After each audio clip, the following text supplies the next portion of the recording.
Welcome back to Start with Small Steps. I'm Jill from the North Woods, and we're going to talk about where sometimes something is overwhelming to people, but we try to take those types of things and break them down into small steps you can actually do. Today's topic is something that a lot of us either love it or we hate it, and we dread it: small talk.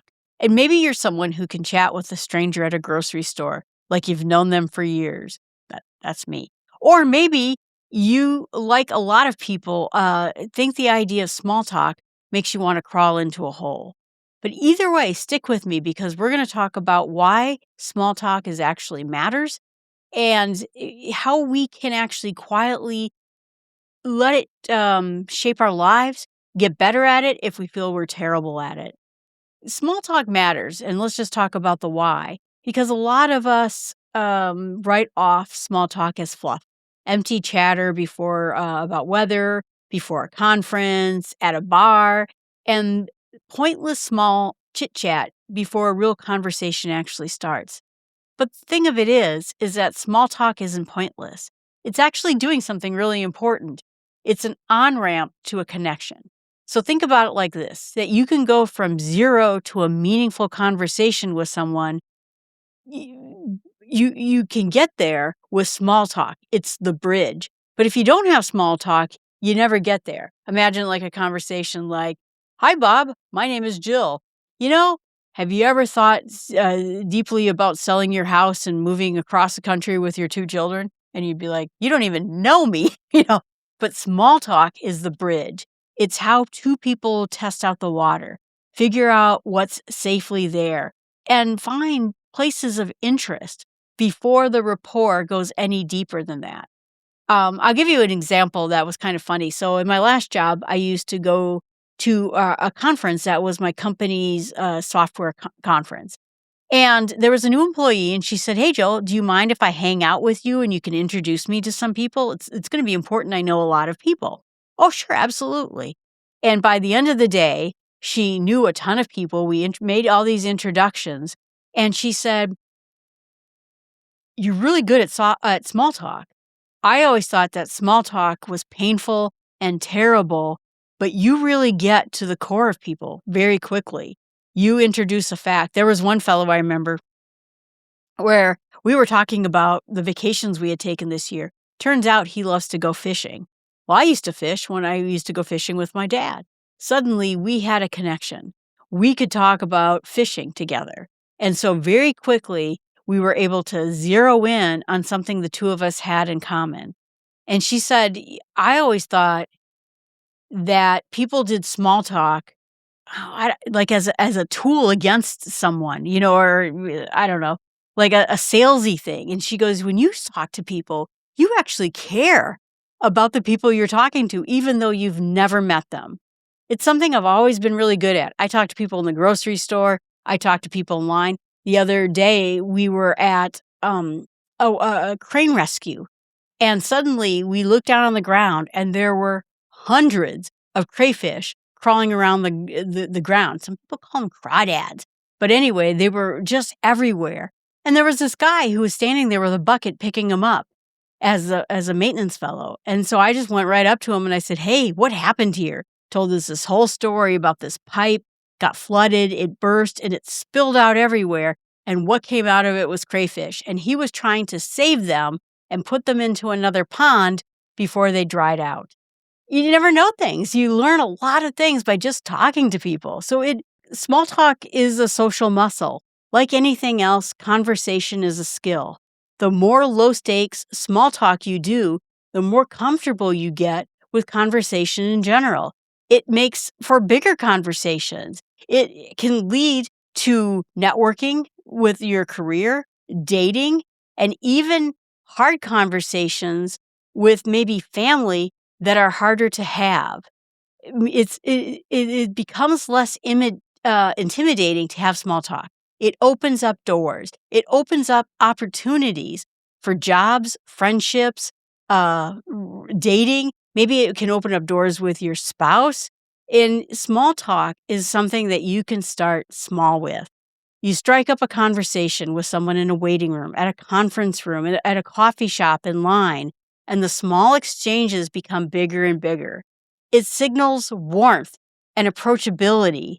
And when you engage in small talk with people, the cashier, the neighbor, the coworker, the people you don't know very well, you're signaling to them that you're friendly and open, and that reputation will follow you around.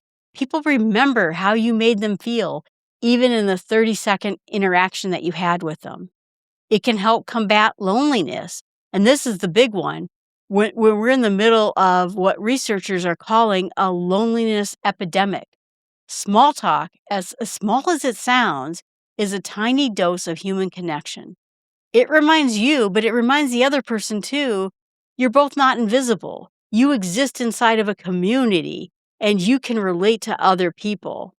And so the part that small talk can actually help you in your life, we sort of covered the whys of it, but it gets personal.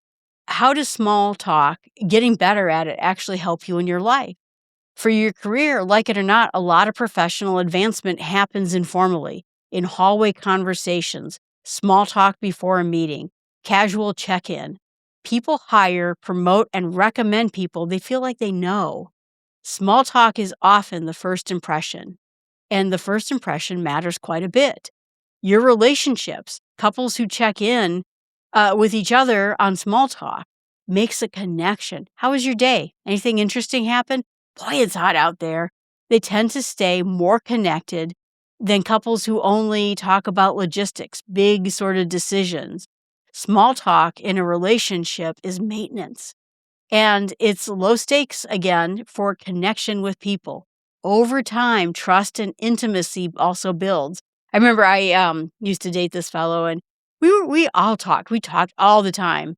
And I know you find that shocking coming from me, but we were at a restaurant and we looked over at this couple that was sitting in the restaurant, and they never said 3 words to each other that whole dinner that the couple had together. Maybe they would say, "Well, what did you order?" "Well, I got the steak." And then the 2 people would look down and never say like a word again for 10, 15 minutes.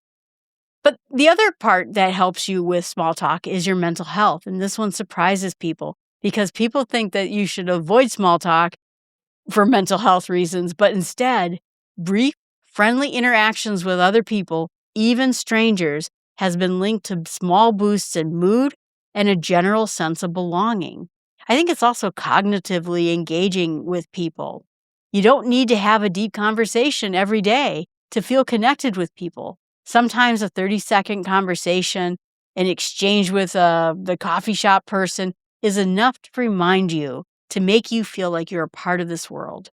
It can also help with your confidence. Every time you have small talk interactions, and then it goes fine, even a little, even if it was a little awkward, I guess, you've built evidence that you can talk to people. The evidence accumulates, and over time, it will chip away at any sort of anxiety you have. Small steps is if you're bad at small talk. What can you do if you don't feel like you're very good at it? And here's the part that you've probably been waiting for, especially if small talk doesn't come naturally to you. The good news is you don't have to become an extrovert overnight. I'm an extrovert. I've been it my whole life. You can be an introvert and take small steps that we're going to talk about here. The first step is to lower the bar. A lot of people avoid small talk because they think they have to be witty or interesting, and you don't. The goal of small talk isn't to impress that other people. It's just to acknowledge another human. Nice weather today is a complete and successful small talk interaction. Let go of any sort of pressure to be clever or memorable. Just talk, human level. Then you can use something that's called the Ford method, and it's an old trick, but it really works. So the idea, Ford stands for family, occupation, recreation, and dreams. So if you're stuck about what to say, "Oh, do you have any family in this parts of the town, or did your family grow up here? What do you do? Occupation. And do you have any fun plans this weekend? It's 4th of July. You didn't get to do anything exciting? Do you set off fireworks?" And then the last one is dreams. What is it, you plan on doing? You've been in this company, for a while. Do you feel like that you're going to go ahead and eventually become like a leader inside this hospital? Well, sometimes maybe that's a little bit on the more difficult scale. But essentially, what dreams do you have? Do you ever have a dream of traveling? Oh, you were in England. Have you ever thought about going to the Lake District and really doing a significant hike? What is it but a built-in script so you never have to really start from zero? And what's nice about it, like that guy I found out about fishing, it turns out he loves fishing, and we talked a great deal about fishing, and we became friends for decades off of that fishing conversation. So instead of firing off questions like you're doing some kind of an interview, try commenting on something shared in this environment. Wow, this line is really moving slowly today, or wow, look at that cake up there. Oh, that looks really good. I love that they finally fixed the parking lot outside. They worked really hard on it, and it was kind of a pain while they're working on it, but it's really nice now. A comment is a lower pressure thing than a question, and it invites other people to respond if they want to. The other step 4 is then practice low stakes places. Don't start with your boss or the dude you have a crush on at church. Start with the checkout clerk, the person who's walking their dog down the street, the coffee shop guy who's giving you your macchiato. These are people you'll likely never see again, or maybe you'll see again, but it's not high stakes conversation. It's a perfect low risk situation that you can kind of get some practice in. Set tiny specific goals. Instead of, I'm going to get better at small talk, try something concrete like, today I'm going to say one sentence to the cashier besides thank you. One small step. That's all it takes. And you do that for a week and you start to notice how much easier and more natural this becomes. Step 6 is let silence be okay. A pause in a conversation is not a failure.